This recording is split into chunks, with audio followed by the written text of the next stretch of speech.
Welcome back. Wow, session number 17 now. Cruising along. No, yeah, 17. So, yeah, where we left off last time, you guys still in the Moonstone Hall. You had found the entrance to a stairwell, which actually descended you down probably about another 100 or so feet under the Moonstone Hall. And where we had left off was you just got done descending down the stairs, and you peered around the corner and saw that there was like a four-way intersection and very dark and gloomy area. I've shared the map for you again for everybody. And we are going to continue where we left off. So I put Jorp and Emu, you two in the front, so I figured because you guys are always first in. Out ahead. So, yeah. So before we go down here, guys, do we want to find a place where we can play some spoons for a while? But not like that one time in your tent, right? Not like that time. Oh no, that was kind of weird. Not like that. That was different. Yeah. Okay. We can go back through that passage again and stay in the room with the construct. You know, he can be like a silent guard, and we can probably rest there.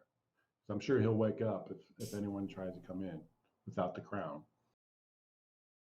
All right, he did seem pretty friendly. That sounds good because I don't even remember a construct. I like blanked out for like You were in a daze. For like 30 minutes. I just blanked out. I just think I drank this stuff the other day, and I think it just had a delayed effect. It's an antacid or something. You just blacked out for like 30 minutes. So yeah, if you guys want to get back up, remember towards the end of the session last week, you guys actually tested to see that you were able to get back into the room. You know, the statue of Eridan kind of stepped to the side, let you back in. So yeah, if you guys want to get back in there, take a long rest, I think you guys might actually be pretty safe. Yeah, it looked pretty tough. You're looking pretty tapped out there, Zero. Oh, I'm exhausted. I kind of blacked out before you blacked out, Emu, and all my spells are gone. For some reason, weird. There's something going around or something. You better watch it, yeah. Jork might be next, you better watch it. I am good. Look forward to hearing that voice every week. Yes, so we'll say that you guys go back into the statue chamber with Eridan, and I'll give you an overnight rest. You guys haven't really taken many rests at all, which is good. Those healing feats really help out. I've done some reading on them, and you know, later on, once you start getting the higher level feats of this, to where you can start healing more than one player at a time, that's really gonna kind of speed the process up. But oh yeah, I increased my medicine to mastery, so I can do that now. yeah, when you're used to playing 5e, and when you're used to playing a lot of other D&D games, resting is totally different in 5e, and the mechanics of resting, and just, the sheer number and damage and stuff taken. But with Pathfinder, I now realize that those feats are so important, because if you didn't have them, man, you guys would be in trouble all the time. Yeah, we are really seriously opening up a hospital and retiring now once we get back to town. Yeah, it's good money on that. Yeah, for sure. So we'll say you guys had your overnight rest. I've put it in the combat tracker to where you guys have had a rest, and you guys can continue on back down to the stairs or wherever you want to go. All right. Yeah. Before you head out, Ammo, let me give you some help here, and I'm gonna use one of my Witch dedication spell slots to cast second level Long Strider on Amu, which will increase your movement by 10 for 8 hours. Ooh. Excellent. Wow, that's nice. By 10. Sweet. Yeah, you already have an congratulations. effect too. Look at that. I forgot to tell you guys at the end of the session last week that you guys are level 7 now, so getting up there. Nice. All right, so yeah, I will peek around the corner here. Do I see anything down the long hallway? Yeah, I will say this, scene that you weren't here last week.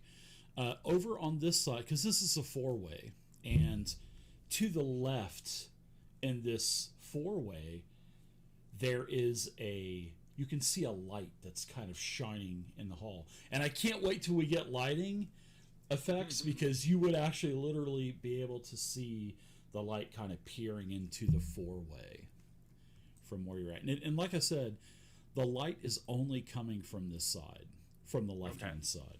It looks like there's like some bones on the in the walkway here, huh? Correct. Yeah, it looks like there's some bones, and then past the bones, it looks like there's some rubble on the floor as well.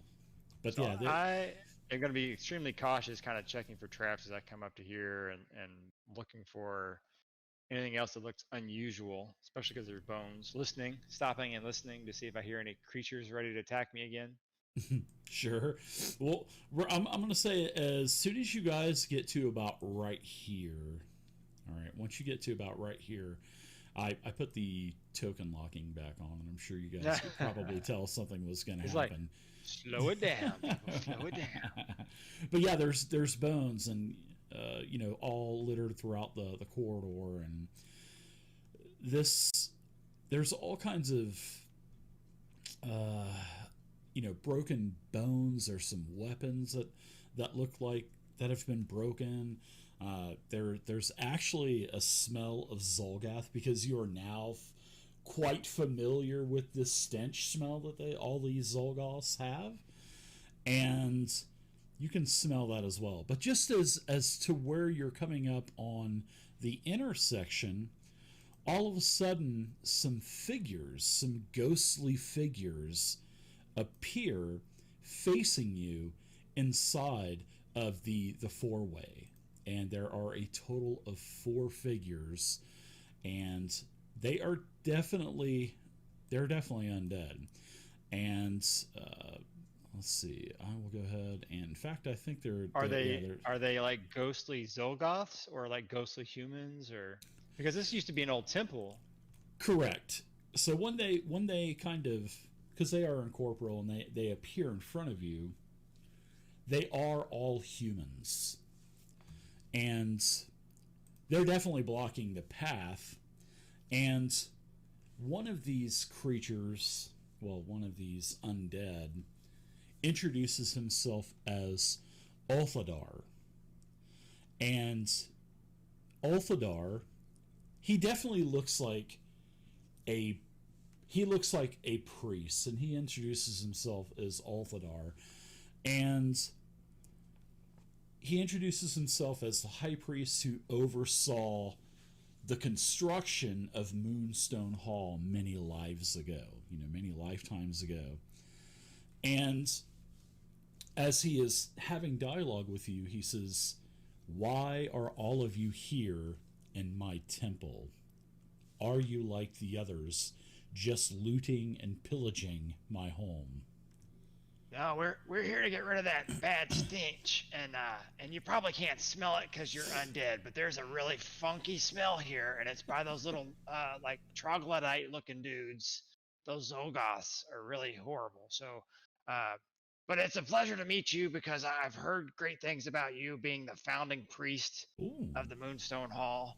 So, yeah, we are the wardens of Escadar, the city above here and around, and we've been tasked with cleaning up the filth in this temple and trying to restore it to its greater glory. He likes this, actually, and he has a risen eyebrow as you're speaking to him, and it seems like he's just taking in everything that you're telling him. And he says, "So, you are the heroes that are going to destroy all of the intruders inside of my Moonstone Hall?" Well, that's kind of what we're going for. And his voice really perks up also, Emo. His voice perks up, Like another octave has, overtaken his voice. Well, he says, "Well, that is good news indeed, because in my current form, obviously, I cannot do anything except for just do maybe some screams or rattle some ghostly chains and try to scare them out. But unfortunately, that doesn't work anymore. So, in exchange for you helping me destroy all the intruders in the Moonstone Hall, I will allow you to keep whatever you find, which hopefully there's something left for you to keep, within the temple's contents. And, physical possessions are really no longer important to me. Just the sanctity of this domain. This is good news. Well, that sounds like a pretty good deal because, we were looking to do that already. So that's, having your blessing is cool. And then that way, if we get killed, maybe we'll be besties because we'll all be ghosts. I'm not sure what this word bestie is, but you mentioned blessings. There is a room of blessings here in the temple. And you'll have to find that on your own. But, however, I will say this. There's some other very powerful artifacts that I don't think that have been found yet either. So we're looking at also for this really, really bad catfolk lady that comes in here and she keeps stealing a bunch of stuff. We've heard rumors of her. So, if you hear her or you see her, since you can, go through walls and stuff like that, maybe just, yell and moan real loudly like a ghost or something, and then we'll know that she's in the area. Yes, she has been an interesting character. It seems like she is trying to clean out my temple, stealing a lot of artifacts along with her Zolgoth partners. But she is definitely a thief. I've seen her stealing quite a few of our artifacts, and that's why I say I hope there's something left for you to keep. But do you have any other questions for me, my friends? My newly found friends? It is good to see that there is still good in this world. Any questions at all? Feel free to ask. I think I just opened up Pandora's box there. Ask any questions. I hope there's still some good spoons left. Well, we do have a kitchen. We do have a banquet room. And there was a lot of nice silver back in the day that we used to use to eat with, so you may be able to find some spoons in there. If they haven't been taken. I've always kind of wondered, do ghosts go to the bathroom at all? Or, when you're a ghost, you just don't ever have to go anymore? That's a good question. No, we do not have to excrete waste anymore. No, we don't.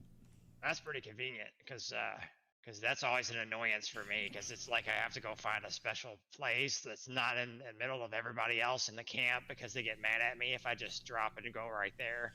And then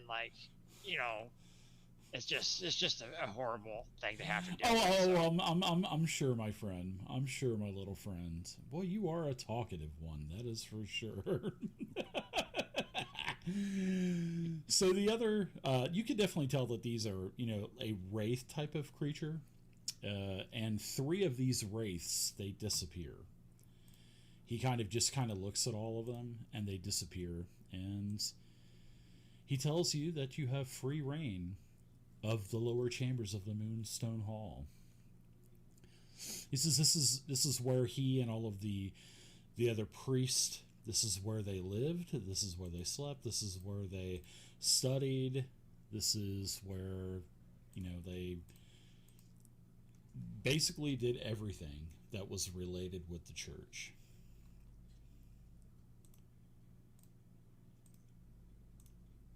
All right. Let's check out the place. Let's go look around. Do you know where any of those stinky Zolgoths have gone off to? Which direction? As he disappears, you can still hear his voice kind of echo. He says, "They should probably be all around you. So be careful, my friends." It does smell like it. All right. So we'll go up here and peek. around the way here. Sure. Do we have our little buddy Givzib? He says, I'm here. You're doing a great job. Keep up the good work. Did you finish the cleaning? Yeah. We did take care of it.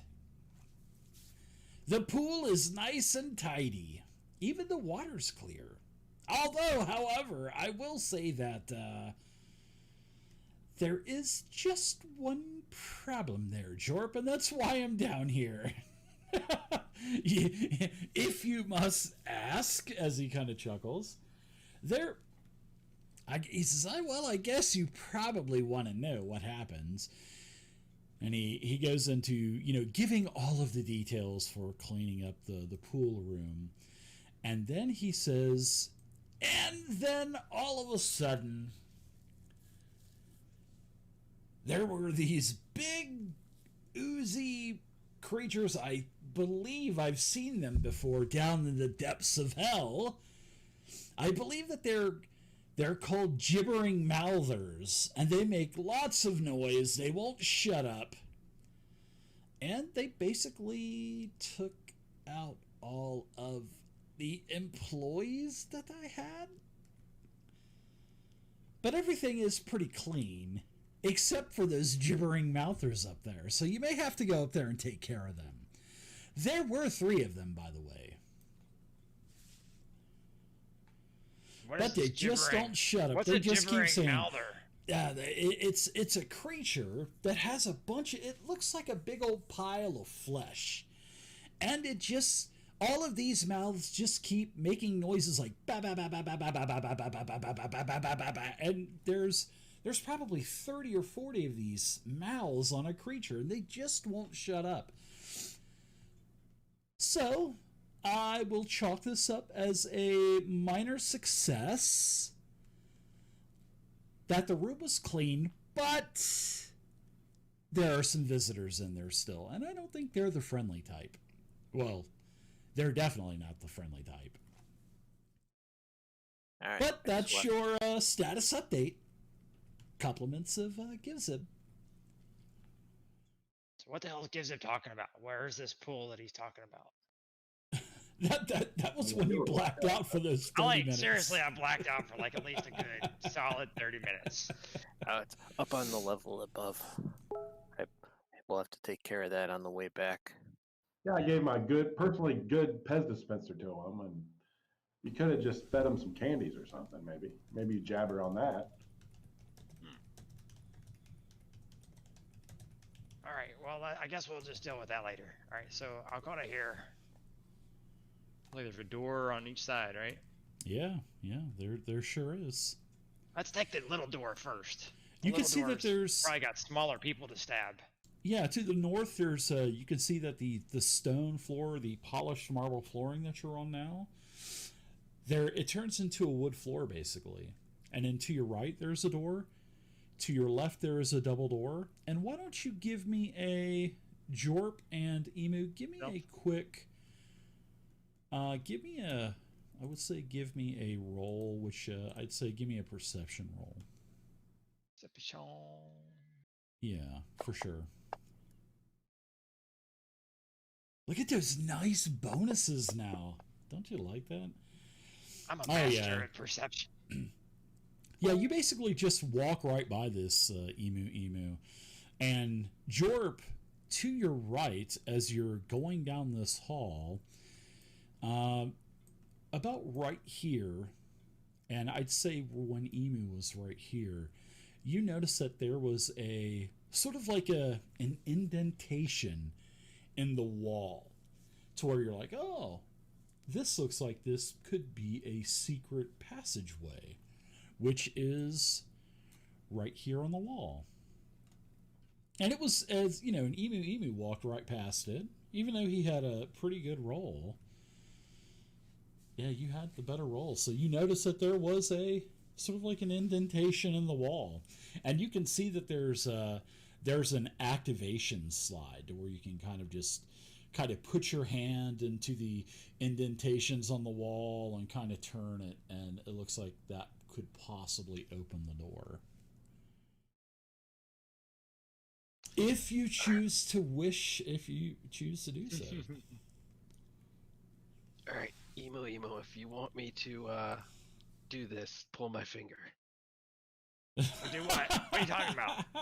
But yeah, okay. I always, when someone says pull my finger, it's the goblin code. You have to do that. So here, give me that finger.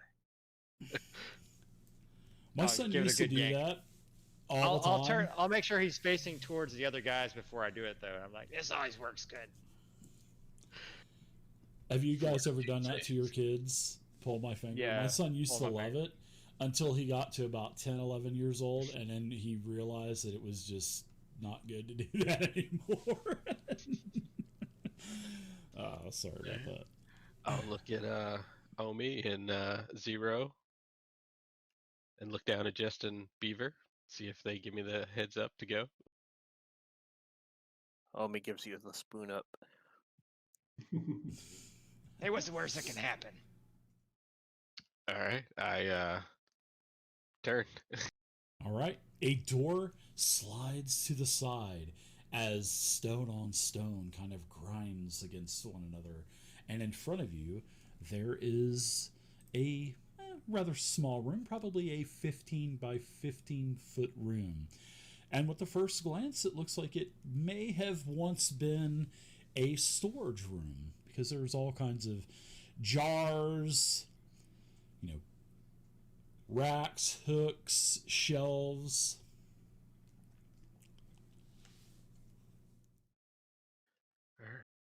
All right, guess I'll do a perception check to look around. Sure, yeah, you can give me a perception check when you want to go inside. Sure. Yeah, doesn't it look like there's a couple of plungers on the floor there? On the what the art on that looks like there's like looks like a plunger or something like that. But yeah, there's some crates, there's some jars, there's shelves, there's hooks. So it looks like this is mostly a storage area where there were a bunch of cleaning supplies as you start to see, as you kind of look around and everything else.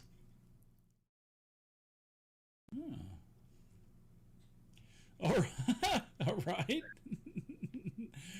Yeah, that's a sound that I don't hear very often. Emu. So as you enter the room, Jorp, the door closes behind you. Emu, stop playing. I'll wait for a little while and see if I hear it. He just basically he calmly reacts, tells me to stop playing. So I check to see if I can open it again. You can. Yeah, you can put your hand into the slot and kind of rotate it around. I just had to make sure it's still open and closed good. I'm afraid of the dark. I thought you could see in the dark. But it's all gray. Oh yeah, that is kind of scary. Alright, so... too good. Yeah, a bunch of cleaning supplies in that small little 15 by 15 foot room. Probably where all of the priests and whatnot. Looks like it's where they kept everything to clean. Yeah, so those probably were plungers on the ground. We'll just go with that. Now we got to find the toilets. Leave Beaver in there. Alright, I'll come up here to the door and kind of listen. Sure, yeah, give me a perception check.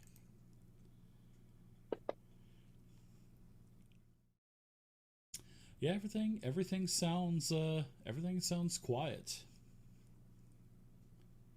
We don't smell any Zolgos or anything? Oh yeah, Not like an apparent, overpowering sure. stench as we get closer to the door or anything? I would say no. Okay. It's just like a steady lingering of that smell. So can I quietly open the door? What kind of door is this in front of us? This is it's just a wooden door.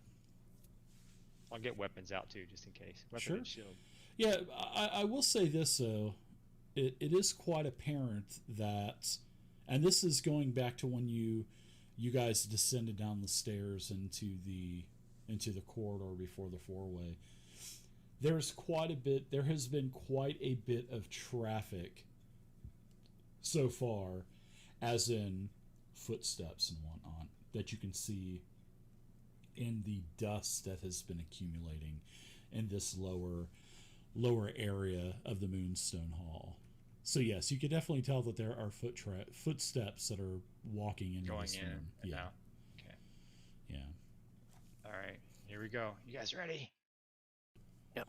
Let's do it. There's a light on in there. Yeah, so you open up the door, and at first glance, it appears to be a library type of chamber. Because when you look in, you see these towering mahogany bookcases that are, their shelves are just crammed with thousands and thousands of ancient text. And there is quite a bit of dust in this room as well, and you can see some footprints kind of walking around. There aren't any demons like throwing books around this time, like in the last library we saw. No.